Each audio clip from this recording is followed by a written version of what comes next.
सभी को जय श्री राम, राधे राधे। मैं ईशा पुत्री स्वर्गीय अशोक कुमार अरोड़ा जी की आप सब लोग मेरी वीडियो देख रहे हैं मेरे क्या कसूर मेरी ज़िंदगी का सच, इसके लिए बहुत बहुत धन्यवाद।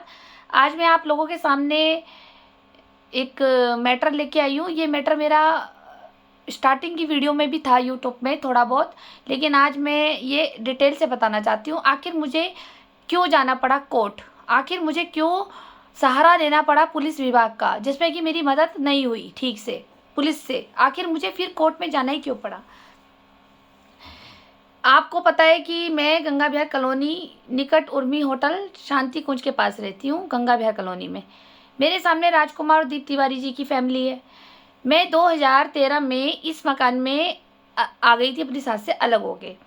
तो इन्होंने क्या किया कि परेशानियां करनी शुरू करी। आप मेरी स्टार्टिंग की वीडियो यूट्यूब पे सारी देख सकते हैं, जो मैंने डाला हुआ है कि भूमाफियों ने मिलकर कैसे किया है परेशान। धीरे धीरे जब इनको लगा कि ये मैं कि इनको कोई रिस्पॉन्स नहीं दे रही हूँ, ना लड़ाई, ये मुझे कुछ भी बोल रहे हैं, उल्टा सीधा गाली गलौज कुछ भी बोले, मैंने कोई पलट के जवाब नहीं दिया, क्योंकि मेरी फितरत ही नहीं है। ठीक है, मैं इन लोगों के मैं कीचड़ में कभी हाथ नहीं डालती। मैंने कहा बोलने दो, दुनिया है, कोई तरक्की के कारण चिढ़ता है, कोई किसी के कारण चिढ़ता है, बोलने दो।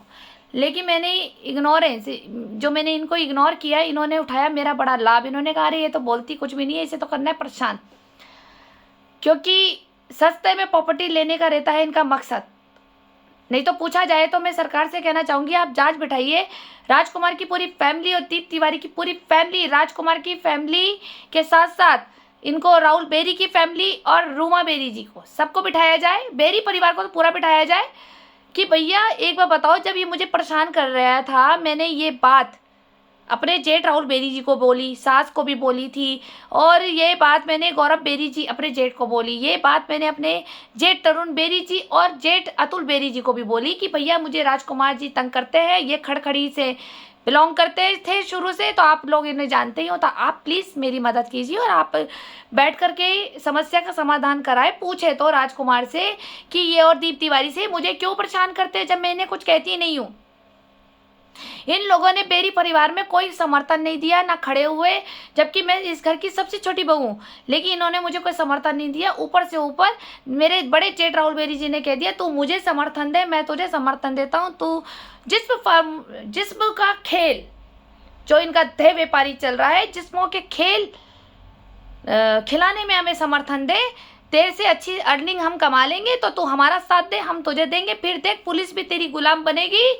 जब तू इन कामों में हमारे साथ हो जाएगी तो तेरे को मुझे फ़ोन करने की ज़रूरत नहीं पड़ेगी, तू डायरेक्ट ही खुद एसपी, डीएसपी, डीआईजी, मंत्री संतरी सबके नंबर तुझे मिल जाएंगे और तू इनको डायरेक्ट कॉल कर सकते, जब मर्जी इनको तोड़वा दे, जब मर्जी उठवा दे, राजकुमार को और दीप तिवारी को, क्या किसी को भी उठवा दे फिर तो तू। इन्होंने मुझसे ये, जो पिता समान बड़े जेठ होते हैं, इन्होंने मुझसे ये सवाल मेरे आगे ऑप्शन रख दिया। मैंने इनके ऑप्शन को लात मार दी और मैंने कहा कि नहीं, मैं परेशान तो हो रही हूँ, लेकिन मैं जब इनसे हाथ जोड़ के राजकुमार जी से कुछ समस्या का समाधान हल करने को सोचती थी प्यार से, तो ये मेरे पे चिल्लाता था, बदतमीजी से बोलता था ये राजकुमार मेरे साथ। तो मैंने एक दो बार दीप तिवारी भैया को भी कॉल करी थी, जिसकी सब एविडेंस पे दे सकती हूँ। तो दीप तिवारी जी ने भी मुझसे बदतमीज करके एलिगेशन उल्टा मेरे पे ही लगा दिया कि तू ही ऐसी खराब लड़की है। ठीक है, फिर इन्होंने मुझे और परेशान करने के लिए इन्होंने लिया डॉग का लाभ, पले पलाए डॉग लिया है। इनके घर में 4 डॉग हो गए थे, ब्रूनी, पीटर और बडी, बक्सो, ये सब इसके डॉग थे, जिसकी मैंने वीडियो काफ़ी बनाई हुई है, वो मैं आने वाले समय पे फेसबुक पर अपलोड करूंगी, क्योंकि अभी मेरा कोर्ट पे केस चल रहा है। मेरा कोई वो नहीं था इंटेंशन कि मेरे को कोर्ट जाना है। ठीक है, डॉग सब रखो यार, मना कोई, यहाँ इन डॉग्स को, इन एनिमल्स को हम नहीं पालेंगे, हम नहीं प्यार करेंगे, तो फिर इनका साथी है कौन दुनिया में, इन्हें रोटी देने वाला, है ना। कोई डॉग्स के कोई प्रॉब्लम नहीं है। मेरे पास भी छोटे 2 डॉग हैं, वो लासा, अफसोर, शिज्जू।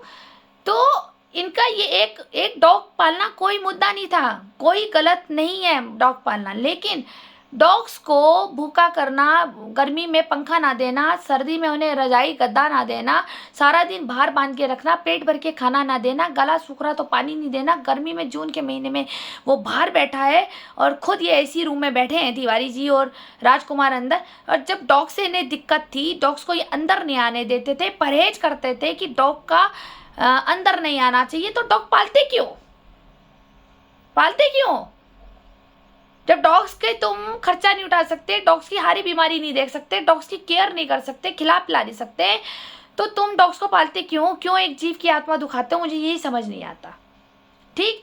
और इस डॉग्स के कारण ये काफ़ी लंबे समय तक 5-6 साल हो गए और ये डॉग्स सारे इरिटेट होते थे। ये पूरी रात पूरे दिन भौं भौं भौं, और बड़े डॉग की आवाज़ तो बहुत तेज़ होती है और मेरे घर के सामने ही ये भौंकते थे। शुरू में मैं मजबूत थी, मुझे कोई दिक्कत नहीं थी, फिजिकल में सही थी, मेंटली में सही थी, अपने घर में जैसे एक नॉर्मल गृहस्थी एक लड़की गुजारती है वो मैं कर रही थी। लेकिन उसके बाद धीरे धीरे जब मेरी नींद में दिक्कतें आने लगी, जब पूरी रात भौं भौं भौं भौं, जरा सी आँख लगी भौं, तो बार बार वो जो आँख खुलती थी वो उसके कारण मुझे मेरे ब्रेन की नसों में सूजन आने लगी, मेरे इम्यूनिटी ख़त्म होने लगी। जब मैं प्रॉपर नींद नहीं ले पाई तो मेरे हार्ट में प्रॉब्लम आ गई, मेरे लंग्स में आ गई, फिर धीरे धीरे मेरे पेनक्रियास में दिक्कत आ गई। मेरे पास सारी जांच है एम्स की, और मेरे को आंतों में सूजन आने लगी, मेरा यूट्रिस डिसऑर्डर हो गया, मेरे को इतनी परेशानियों का सामना करना पड़ा जिसके कारण मैं जगह जगह अस्पतालों में धक्के खाए, अपना समय बर्बाद किया, अपनी शारीरिक पीड़ा दर्द को बर्दाश्त किया, और इतनी दवाइयों से पेट भरा, इंजेक्शन लगते थे, एडमिट होती थी, बार बार यही दिक्कत होती थी, कभी हार्ट में पेन, कभी लंग्स में दर्द, कभी लीवर में दर्द, ये और कभी किडनी में दर्द, ये सब आता रहा मेरे साथ। मुझे कोई प्रॉपर डायग्नोज नहीं कर पाया। जब मेरी हालत बिल्कुल ही ख़त्म होने पे आ रही थी कि जब मेरी टिकट ऊपर की कटने वाली थी, तो मैं एम्स भागी, ऋषिकेश एम्स हॉस्पिटल भागी, और वहाँ मैंने जब डायग्नोज कराए अपने सारे टेस्ट, जो और भी महंगे टेस्ट थे जो मेरे मार्केट से होने थे, मेरे पास काफ़ी बिल पड़ा है, काफ़ी मात्रा में उन्होंने मेरे जांच के लिए उन्होंने जांच करी, और जब मुझे जांच आई तो ये आई कि ये तुम्हें क्रॉनिक इंसोमिनिया के कारण जानलेवा बीमारी ल्यूपस हो गई है, जिसके कारण आपकी इम्यूनिटी ही आपके ऑर्गन्स को ख़त्म कर रही है अंदर अंदर, जो आपको पता नहीं चल रहा है। ये एक तरह दीमक की तरह ये बीमारी होती है, और ये अंदर लंग्स, लीवर, जितनी भी आपकी नसें, जो भी आपका इंटरनल पार्ट है वो अंदर ख़त्म कर देगा और आपको पता भी नहीं चलेगा। और इसमें यही दिक्कतें आएगी बार बार, कभी पेन, कभी सूजन और फीवर, थकान, भूख ना लगना, और क्रॉनिक इंसोमिनिया के कारण हुआ। इन्होंने जब जांच करी कि भाई ये डीएनए भी होता है, अपने माता पिता से आनुवंशिक भी बीमारी आती है, और ल्यूपस बीमारी आनुवंशिक भी होती है और लीवर से भी रिलेटेड होती है कि भाई लीवर खान पान से गड़बड़ से। ऐसा मैं कभी बचपन से कभी गड़बड़ खाती नहीं हूँ, ना मुझे खाने का शौक़ है, ये मेरे को काफ़ी लोग बता सकते हैं। मैं सात्विक खाना खाती हूँ। तो इस तरह से इन्होंने मुझे परेशानियों में डाला। जब मुझे पता लगा, जब मेरी रिपोर्ट में आया कि मुझे ल्यूपस हुआ, और मैंने जब डॉक्टर से रीज़न जाना तो उन्होंने कहा आप लंबे समय तक ठीक से सोई नहीं हो, आपका ब्रेन सोना भूल गया है, आपके सोने के सेल्स नहीं बन रहे हैं, और एंग्जाइटी डिप्रेशन के सेल्स आ रहे हैं, तो आप मनोरोग विभाग में काउंसलिंग करें। तो मैंने मनोरोग विभाग में भी काउंसलिंग करी, जिसके कारण जो उन्होंने इंस्ट्रक्शन मुझे दिए उसको मैंने फॉलो किए, मेडिसिन चली।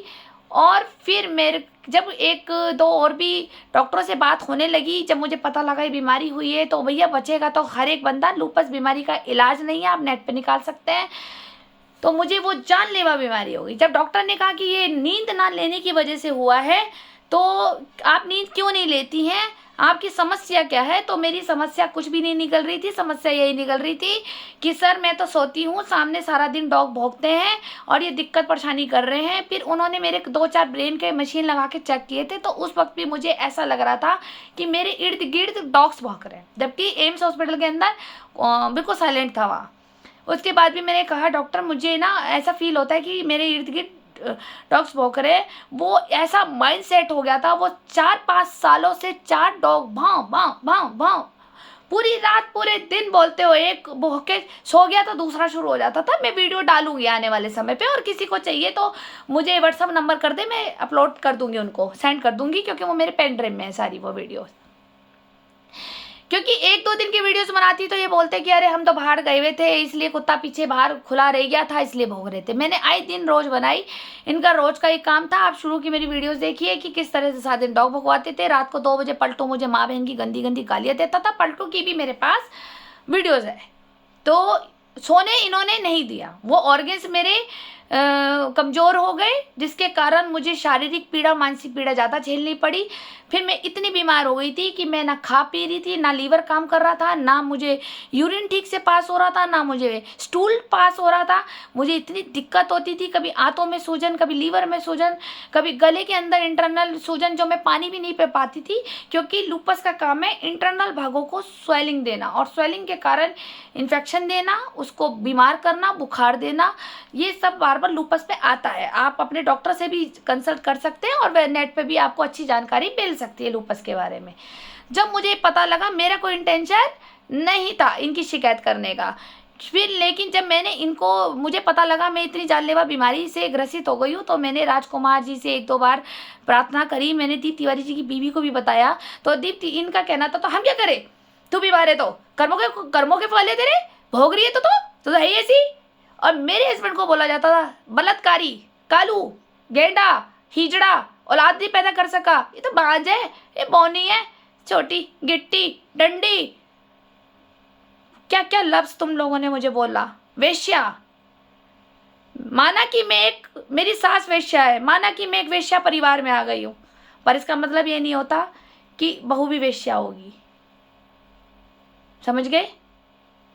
तुम लोगों ने मेरे ऊपर जो आरोप लगाया ना, इसकी सजा तुम्हें ईश्वर देगा, मेरे महादेव जानते होंगे। और आपकी बेटी का कहना है ऐसे लोग जी के क्या करेंगे? क्यों? अगर मैं सच में भी वेश्या होती तो क्या मुझे जीने का अधिकार नहीं है? बताया। अगर आप उस बच्ची को, उस लड़की को बोल रहे हैं जिसके पिता दुनिया में नहीं है, जिसके पिता का डंडा ही इतना सख्त रहता था आमिर खान दंगल फिल्म की तरह, उसकी बेटियों को तुम वेश्या बोल रहे हो, तो सोचो कहाँ भरोगे तुम, कहाँ तुम्हारे पूजा पाठ लगेगी, कहाँ तुम्हारी पुश्तैनियां तक भुगतेगी उस चीज़ को, तुम्हारे बोले हुए वर्ड्सों को। क्या एक वेश्या को जीने का अधिकार नहीं होता? जो आपकी बेटी ने कहा क्या करेगी, जी के मर जाना चाहिए इसे। अरे मेरे की मृत्यु और जीवन तो ये तो ईश्वर के हाथ में है। ये तो हो सकता है मैं अभी कुछ भी नहीं भर रही हूँ, क्या पता मेरे और कर्मास लिखे हो जिसे मुझे और भरना हो, मैं इसलिए जिंदा हूं। भैया मैंने किया है तो मैं भुगतूंगी भी ना, मैं तो तैयार हूं। मैं तो अपने भगवान से कहती हूं कि मैंने जो जो किया है वो सारा हिसाब यही निपटा दो। लेकिन आप लोगों ने मेरा इतना अपमान किया कि मैं चुप थी। मैं इसलिए चुप थी कि मैं मूर्खों के मुँह नहीं लगती। मैं चुप थी कि मेरी सोसाइटी आपकी जैसी नहीं है। अगर मैं भी आपको जवाब देना शुरू कर देती, आपकी जैसे हो जाती थी, फिर आपके और मेरे में पहचान क्या होती कि ये ईशा है और ये तिवारी जी की बीवी और बेटी है? नहीं ना, मैं इसलिए मुँह नहीं लगती थी। मेघा को मैंने हमेशा अपनी बच्ची समझा, जैसे मेरी बहन हिमानी थी, और टिन्नी को भी कि मेरी बेटी है, और पलटू को भी अपना भाई, ठीक है। लेकिन तुम लोगों ने मुझे ऐसी दुश्मनी करी बिना बात की। मैं यही तो पूछना चाहती हूँ, मैं सरकार से कहना चाहूँगी इन दोनों फैमिली को जांच करी जाए। आखिर क्यों मेरे से नाजायज ये लड़ते थे, क्यों मेरा अपमान करते थे इतने सालों से? इन्होंने जब डॉग बिठवाए और जब मैंने इनसे बात करी तो ये मेरे से लड़ पड़े। हम क्या करें, तू बीमार है तो देखिए, अगर अच्छे पड़ोसी होते तो मदद करते ना कि चलो कोई बात नहीं, हम डॉग अंदर कर लेंगे, आप आराम करो, आप ठीक हो जाओ। नहीं, इन्होंने मेरे से बदतमीजी करी और उसको उकसाया और उसको परेशान किया। डॉग्स को, उसकी वीडियो है मेरे पास। तो भौंकता क्यों नहीं? भौंकेगा नहीं तो रोटी नहीं मिलेगी। भौंक, पीछे से डंडी मारी जा रही, वो सब वीडियो मैंने बनाई है। मैं जब मुझे पता लगा रही है तो जान के भौंकवाते हैं, ठीक है। डॉग्स की फेवरेट चीज़ें खिड़की पे रख देते थे और वो उसको देख देख के रात को पूरी रात भाव भाव भाव भाव करता था। तो मेरी आवाज़ भैया कौन सो सकता है? कोई कहने वाले लोग कहते अरे डॉग ही तो था, हम तो सो जाते हैं। अरे भैया, जब लगातार 5-6 साल डॉग लगातार भौंकेंगे तो आपका ब्रेन भी सोना भूल जाएगा। तो ये मुझे जब डॉक्टर से काउंसलिंग हुई तो डॉक्टर ने कहा कि आप इनसे मदद मांगो अपने पड़ोसियों से कि आपकी हेल्प करें, कि आपको दिक्कत परेशानी है। नहीं माने। तो डॉक्टर को जब मैंने ये बताई और जगह बात, तो डॉक्टर ने कहा इसका मतलब ये तुम्हें जान से मारने की प्लानिंग कर रहे हैं, क्योंकि ये एक तरह का स्लो पॉइजन है। ये तुम्हें डायरेक्ट हमला नहीं करेंगे, ना गला दबाएंगे, ना मर्डर करेंगे, ना तुम्हारे घर में घुसेंगे। अब मैं समझ गया कि ये जो इतने बदतमीज पड़ोसी तुम्हें मिले हैं, तो ये जो भौंका रहे हैं दिन रात, तो ये तिल तिल तिल तिल तुम्हारी बीमारी को बढ़ावा दे रहे हैं। तुम्हें क्रॉनिक इंसोमिनिया हो गया और आने वाले समय पे तुम जल्दी ही मर जाओगी। प्रॉपर नींद नहीं लोगी तो ऑर्गन्स काम कहाँ करेंगे आपके, आप खत्म हो जाएंगी। तो आपको एक तरह से मार दिया जाएगा और मर भी जाओगी और मजे भी ये लेंगे, और कानून के हाथ कोई सबूत भी नहीं लगेंगे कि आप किस तरह से मरी हैं। देखिए आपके लिए कितना बड़ा जाल किसी ने बिछाया। इनके पीछे कोई बड़ा शातिर आदमी है, कोई गैंगस्टर है इनके साथ कोई। ये मुझे फिर एक डॉक्टर ने बताई, तो मैंने कहा सर मेरा भी एक सवाल है, जब डॉग्स ये भुगवाते हैं और आवाज़ उतनी ही साउंड में उसके भी कान में जा रही होगी, मेरे भी जा रही है, तो बीमार मैं क्यों पड़ी, वो क्यों नहीं पड़े? तो वो बोले कि ईशा ये नार्सिसिस्ट लोग होते हैं। ये मनोरोग विभाग डॉक्टर ने बताई मुझे, ये नार्सिसिस्ट लोग होते हैं। जब किसी को परेशान करने में, मज़ा लेने में, दर्द दुख देने में, उनकी बर्बादी देखने में, उनके आंसू देखने में, उनका विनाश देखने में, उनकी नाश देखने में, जब किसी को सुकून और मज़ा आता है ना, तो वो डॉग अपने घर में रख रहा है, उसे मज़ा आ रहा है, तुमसे बदला ले रहा है, वो तुम्हारा कोई दुश्मन होगा ये पुराने जमाने का। इसलिए उसको आवाज़ लग रही है, उसको आज ये नहीं पता लग रहा है कि मैं भी बीमार हो जाऊंगा, लेकिन वो भी होगा। आज वो तुम्हें कर रहा है, जिस मंशा से तुम्हें परेशान कर रहा है, तो ईश्वर तो सबके साथ है, वो तो सब देख रहा है। आज तुम बीमार हो, कल आने वाले समय में इसकी पीढ़ियां बीमार हो जाएगी, इसकी भी बीवी बच्चे सब बीमार हो जाएंगे, और यही बीमारी से ग्रसित होकर के यहीं आएगा अस्पताल में। तो मैंने कहा सर वो तो मान नहीं रहा है, डॉग भिजवा नहीं सकता। फिर मेरी फ्रेंड ने कहा एक काम कर, आज तू लड्डू में ना जहर मिला और इनको चारों कुत्तों को लड्डू डाल दे और ये रात सुबह मर जाएंगे। मैंने कहा नहीं, डॉग्स का क्या कसूर, और ये पाप की भागी मैं नहीं बनूंगी, और डॉग्स का क्या कसूर। जब मालिक ही खराब है, उसे पंखा चाहिए तो अंदर ले जाना, रात को अंदर सुला अपने घर में, ठीक है। उसे ठंडा पानी चाहिए, बर्फ़ का पानी दे उसको, वो पिएगा, गर्मी नहीं लगेगी उसको पेट भर के खाना दो। इतनी बड़ी ब्रीड है तो कम से कम ज़्यादा तो रोटी खाता होगा, पर उसकी तृप्ति नहीं हो रही है, वो इसलिए चिल्ला रहा है। नहीं तो डॉग्स को तो पेट भर के खाना दे तो सो जाते हैं। लेकिन इन्होंने कुछ नहीं करा, बस एक मन चाहती है कि सामने वाले को तंग करना है, परेशान करना है, इसको धीरे धीरे स्लो पॉइजन देना है, जिसके कारण ये मारी जाए और पुलिस केस भी नहीं बनेगा, हाथ भी काले नहीं होंगे, और मर भी जाएगी और मज़ा भी आ जाएगा, और बेरी वैसे ही अकेला हो जाएगा, है ना। ये मंशा इनकी, दीप तिवारी जी की फैमिली और राजकुमार की फैमिली ने ये षड्यंत्र तो रचा, पर इसके पीछे कोई एक गैंगस्टर आदमी तो है, कोई तो है गैम्बलर जो ये प्लानिंग साजिश रच रहा है। तो जांच करी जाए, मैं ये कहूँगी। हालांकि कोर्ट में मेरा केस चल रहा है, उसमें भी तारीख पे तारीख, जानबूझ के तारीख पे तारीख लगाते हैं, कभी समय पे नहीं आएंगे, कभी इनको वकील नहीं आएगा, ये टाइम पास कर रहे हैं। कर लो, मुझे कोई फर्क ही नहीं पड़ता। मुझे उस ईश्वर पे विश्वास है कि जैसा तुम मेरे साथ कर रहे हो ना, सृष्टि लौट करके आती है, वो आएगी। अगर मैंने तुम लोगों के साथ बुरा किया है तो मैं भुगत रही हूँ, और अगर मैंने बुरा नहीं किया है तुम लोगों के साथ और ये मेरे पिछले कर्मा थे तो भी भोग रही हूँ, और अगर ये मेरे पिछले कर्मा भी नहीं थे और अगर तुमने मुझे नाजायज ज़बरदस्ती तंग किया है, तो बेटा तुम फिर ईश्वर की मार से कभी नहीं बचोगे। न्याय की चक्की धीरे चलती है, कभी नहीं बचोगे, तुम्हारी पीढ़ियां भी नहीं बचेगी आगे, ये ध्यान रखना।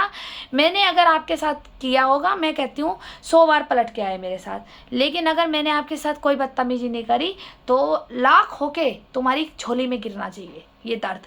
तुम्हें भी पता होना चाहिए कि लूपस बीमारी से मैं कैसे जूझती हूँ और मुझे कैसे तकलीफ़ें होती हैं और कैसा मेरा पैसा खर्च होता है। ठीक, तुमने तो मुझे दे दी ना बीमारी, फिर उसके बाद जब मुझे पता लगा कि ये इनके कारण हो रही है और ये समझ भी नहीं पा रहे मेरी प्रॉब्लम को, तो मैंने सहारा लिया पुलिस विभाग का। फिर मैं गई, सप्तऋषि चौकी गई, तब हमारे सर, माननीय सर पवन डिमरी जी थे, पवन डिमरी जी सर थे, और पवन डिमरी जी को जब मैंने ये सूचना दी तो वो कार्रवाई करने के लिए तैयार हो रहे थे। इतने में ही राजकुमार जी और दीप तिवारी जी ने बात कराई, और भी जो पुलिस विभाग में बैठे हुए थे उन्होंने कहा लो बात कर लो। तो तब पत्रकार, अमर उजाला के पत्रकार रतन मणि डोभाल अंकल जी फ़ोन पे थे, और वो इस कार्रवाई को रुकवा रहे थे। उन्होंने इनका फेवर लिया बिना जांच करे। अब मैं इन अंकल से पूछूं, इतनी बड़ी उम्र हो रही है, अरे आपकी बेटी के समान हूँ, आप मेरे पिता के समान है, ठीक है, मेरे खुद के पिता के समान है, आप एक सम्मानीय व्यक्ति हैं, उसके बाद भी आप एक गलत का साथ दे रहे हैं, तो क्या ईश्वर आपको छोड़ देगा? पहले आपको भी चौकी आकर के मामला सुनना चाहिए था, जांच करानी चाहिए थी, तब आप बोलते, ठीक है। और पहले मैं पुलिस विभाग को ये कहना चाहूंगी कि जब कोई सिफारिश लेके आता है, कि आपको इस आइडिया से नहीं लगता कि ये गलत है व्यक्ति, तभी तो सिफारिश ला रहा है। आप लोगों को तो इतना ट्रेनिंग का हुनर होता है, इतना हुनर होता है कि आप बंदे को कोतवाली में कोई चढ़ रहा है ना, तो आप पहले ही पहचान लेते हैं कि कौन गलती करके आया, कौन डिफॉल्टर है। आपको पूरी फेस रीडिंग करने आती है। आप एस्ट्रोलॉजर से भी बड़े टॉप के माहिर होते हैं इस चीज़ में, क्योंकि पुलिस की ट्रेनिंग ही इतनी खतरनाक होती है। आप कितनी परेशानियों से, कितने एग्ज़ाम दे करके आप सरकारी नौकरी पे आते हैं, आप ऐसे कोई आते हैं, ठीक, कितनी परीक्षाएं आपने दी होती है, तब आप एक जाकर के आपको एक कलम मिलती है, ये लो जांच करो और न्याय करो। पर आप उसमें न्याय में भी गड़बड़ी कर देते हो। क्या मैं नहीं जानती आपके ऊपर प्रेशर है? मंत्री संतरी इनके तो होते हैं, पार्षद, पत्रकार, और क्या है। लेकिन आप ये भी तो सोचिए ना कि अगर कोई अपनी सिफारिश लगा रहा है तो वो लगा क्यों रहा है? अगर गलत होगा तो सिफारिश लगाएगा, जो सही होगा वो कहेगा जो होगा देखी जाएगी, मैं अपना निपटूंगा इस केस को। अगर यहाँ इंसाफ नहीं मिलेगा मैं कोर्ट जाऊंगा। बंदा तो सही अपना आप ही आता है ना, कि पता है जब मैंने कुछ किया नहीं, आपने कैसे झूठे मुकदमे मेरे ऊपर कर दिए। लेकिन रतन मणि डोभाल अंकल जी की सिफारिश वहाँ पर आई, वहाँ पे कोई कार्रवाई नहीं हुई। फिर उसके बाद क्या हुआ कि अंदर बहस चलने लगी, तो वहीं पर ही जो पुलिस के छोटे स्टाफ होते हैं, देखिए अब पुलिस के स्टाफ होते हैं तो बेरी, हमारे भाई साहब यानी कि राहुल बेरी जी को भी सब जानते हैं, और मेरे हस्बैंड को भी जानते हैं, ट्रेवल एजेंसी का काम है। तो पुलिस जो नीचे स्टाफ होता है, उन्होंने मेरे हस्बैंड को इशारे में बुलाया बाहर और यूँ बोला कि 2000 रुपये दे दें और मैं बड़े सर से FIR दर्ज करा देता हूँ अभी तिवारी की और इसकी। ये बात हुआ क्या कि मैं बीच में थी, अंदर एक कान मेरा चौकी में चल रहा था और एक कान मेरा अपने हस्बैंड से क्या बात कर रहा है वो था। जो पुलिस सर थे, छोटे वाले जो होते हैं असिस्टेंट इनके, तो उन्होंने कहा अरे 2000 का नोट दे दे, अभी देख इनका मुकदमा दर्ज करा दूंगा। तो मैंने अपने हस्बैंड को कहा कि नहीं, पैसे नहीं देने, हमने कोई कुछ किया है, हम तो अपनी सुरक्षा के लिए आए हैं यहाँ पवन डीमरी के पास, हमने अपनी सुरक्षा करानी है इनसे, तो भाई हम इसको 2000 रुपये देंगे, वो हमारी मुकदमा दर्ज करेगा। क्यों भाई, यहाँ पैसों में कलम चलती है क्या? मैं उसको इस रूप में चढ़ गई उस भाई पे जो ये 2000 रुपये मांग रहा था। मैंने कहा 2000 अगर हम दे रहे हैं तो 3000 तो तिवारी दे देगा। तो मैंने कहा ये किसकी लिखेंगे, ये तो उलझ जाएंगे कि मैं इसकी लिखूं या उसकी लिखूं। तो हमारी कोई कार्रवाई नहीं हुई। फिर वही कार्रवाई मुझे कोतवाली, मजिस्ट्रेट, COCT सब जगह भागना पड़ा, कोई कार्रवाई नहीं हुई। तब हम पवन डीमरी सर के साथ इनके एक हेल्पर और थे, सिद्धार्थ सर, ठीक है, वो भी थे, लेकिन वो मुझे सामने से चौकी में मिले नहीं थे। फिर मैं 2-3 बार तब भी गई, हाँ हम आ रहे हैं अभी डॉग हटा देंगे, हाँ आ रहे हैं अभी हम समझा देंगे हम, और कोई पुलिस नहीं आती थी। और फिर मैं जब भी अगले दिन भी गई, 2-4 बार गई कि सर एक बार आ जाओ, एक बार राजकुमार को समझा दो कि डॉग अंदर कर ले, मेरी तबीयत बहुत ख़राब है, इसकी आवाज़ मुझे बहुत हार्ट पे लग रही है। लेकिन पुलिस करने को तैयार नहीं हो रही और आपस में डरती थी, तू जा मैं नहीं जाऊँगा, तू जा मैं नहीं जाऊँगा। अरे क्यों भाई, राजकुमार का इतना खौफ है क्या आपको? अरे नाम ही तो राजकुमार है, कौन सा देश का प्रधानमंत्री है ये जो इससे तुम डरते थे, दीप तिवारी जी से और राजकुमार जी से। लेकिन आप लोग जांच पे आए नहीं, मुझे मजबूरन सब चौकियों में जाना पड़ा, लेकिन नहीं हुई। फिर मैंने बाय पोस्ट कंप्लेंट दी इनको, तो अभी इन्होंने मेरी बाय पोस्ट कंप्लेंट को दबा दिया, कोई कार्रवाई नहीं करी। फिर मैं चौकियों में धक्के खाती रही सारी कि हम आ रहे हैं मैडम, आ रहे हैं मैडम, आ रहे हैं मैडम। फिर मैंने विदित पार्षद को बुलाया, विदित पार्षद इनके वार्ड का लगता है, तो विदित पार्षद से मैंने कहा कि भाई ये ऐसी दिक्कत हो रही है, तो इसकी अपने वार्ड को समझा और देख ये ना हो कि मैं कुछ आगे की प्रोसेसिंग में जाऊं। इनने यूँ मुझे कहा, विदित पार्षद ने, विदित पार्षद का कहना है कि आप यहाँ से घर और मकान बेच के चले जाए। आखिर क्यों, आखिर क्यों? कौन है गंगा बिहार का जो एक माफिया बना हुआ है, जिसके खौफ से ये जनता यहाँ ऐसे डर के रहती है? कौन? जो सप्तऋषि चौकी भी काम नहीं करती, बंद कर देनी चाहिए सप्तऋषि चौकी को, बंद कर दो ना। क्यों सरकार, 5 पुलिस वाले तो भाई बैठते होंगे मेरे, इनकी तनख्वाह हटा दो, फिर यहाँ से हटाओ, इनको कहीं और भेजो, सप्तऋषि चौकी हटा दी जाए जब कार्रवाई नहीं होती तो। लेकिन विदित पार्षद जी ने भी मेरी मदद नहीं करी। फिर मेरे वार्ड के पार्षद भी अनिल मिश्रा जी थे, इनसे भी मैंने कहा था तो इन्होंने भी कह दिया अरे नहीं नहीं, ये दीप तिवारी जी तो बहुत बढ़िया आदमी है, दीप तिवारी जी आदमी कोई ऐसे कर सकते हैं तो तुम राहुल बेरी जी को बोलो ना। मैंने कहा राहुल बेरी जी को बोला तो अब मैं अपने जेठ की क्या हरकत बताऊँ जिसमें वो मुझे बोल रहा तू मुझे समझौता कर, मैं तेरे साथ समझौता करूँगा, तू मुझे खुश कर, मैं तुझे खुश करूँगा। मतलब मुझे मेरे साथ फिजिकल रिलेशन बनाने के लिए मेरे जेठ ने मेरे साथ सारी चाल खेली, राहुल बेरी जी ने और उमा बेरी जी ने कहा एक बार फंसे तो देह व्यापार में लगाना है और बहू से कमाना है। तो इन लोगों ने मेरी सपोर्ट तो करी नहीं, और कोई सास हो तो पड़ोसियों की गर्दन काट दे कि हमारी घर की बहू को कैसे तंग कर रहा है। जेठ बड़ा भाई जो कहता है कि भाई की पत्नी भी अपनी बच्ची के समान होती है, अपनी बहन के समान होती है, वो भाई भी खड़ा हो जाता है, परिवार भी खड़ा हो जाता है कि हमारी छोटी बहू को तू तंग कैसे कर रहा है। लेकिन नहीं, मुझे टॉर्चर इतना किया जाता था तो मुझे विदित पार्षद ने कह दिया मैं मकान बेच के निकल लूँ। अब रातों रात तो मकान बिकेगा नहीं। अब इन्होंने सोचा 100 रुपये की चीज़ 50 रुपये में, दीप तिवारी डीलर तो है ही प्रॉपर्टी डीलर, ये तो खरीद लेगा, यही तो मन चाहती सस्ते में खरीदेंगे आगे महंगे में बेचेंगे बाहर के यात्रियों को। तो इन्होंने ये प्लान पूरा बना लिया। फिर मैं परेशान हुई, फिर उसके बाद मैंने यही शिकायत वरिष्ठ पुलिस को डाली, फिर उन्होंने भी जांच करी दोबारा। फिर पवन डिवरी सर ने काम किया, फिर सिद्धार्थ सर ने भी काम किया, फिर पुराने लेटर भी खोले गए जो मैंने बाय पोस्ट शिकायतें भेजी की। फिर इन्होंने जांच वाच करी, फिर सीओ सिटी में भी आमने सामने बैठ के मीटिंग भी हुई, बात भी हुई।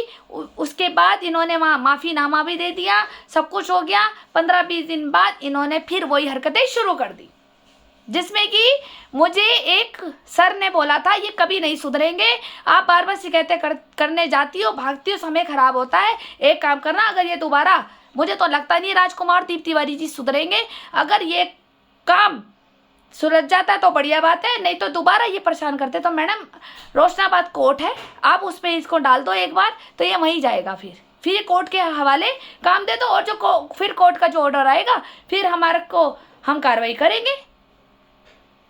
इस कारण मुझे कोर्ट में जाना पड़ा। अब सोचिए इतना लंबा प्रोसीजर हुआ, एक पुलिस विभाग की एक रक्षक, देश के भाई रक्षक होने के बावजूद भी अगर मुझे जगह जगह धक्के खाने पड़ रहे हैं तो सोचो मैं तो धक्के खा रही हूँ, और भी तो महिलाएं होंगी, और भी तो भाई लोग होंगे जो कितने परेशान होते होंगे। अरे भाई अगर आप उनकी मदद ईमानदारी से कर दोगे तो सोचो कितनी दुआएं पाओगे। सोचो इतनी दुआएं भी, कहते हैं किसी की दुआएं इतनी काम कर जाए तो बड़े से बड़े लेवल प्रमोशन पे बिठा देती है। पता लगा कि आप एक थाना इंचार्ज से सीओ सिटी बन गए। समझ आ रही है आपको मेरी बात? कुछ बुरा लगा तो मुझे अपनी बहन समझ के माफ़ करना, लेकिन मैं ये चाहती हूँ कि आप इस जांच को दोबारा खोलिए सरकार के द्वारा, और राजकुमार और दीप तिवारी जी से पूछा जाए कि आखिर क्यों मुझे तंग करते थे नाजायज, जिसमें कि मैंने कभी मैंने इनको कभी अपशब्द भी नहीं बोला है। धन्यवाद।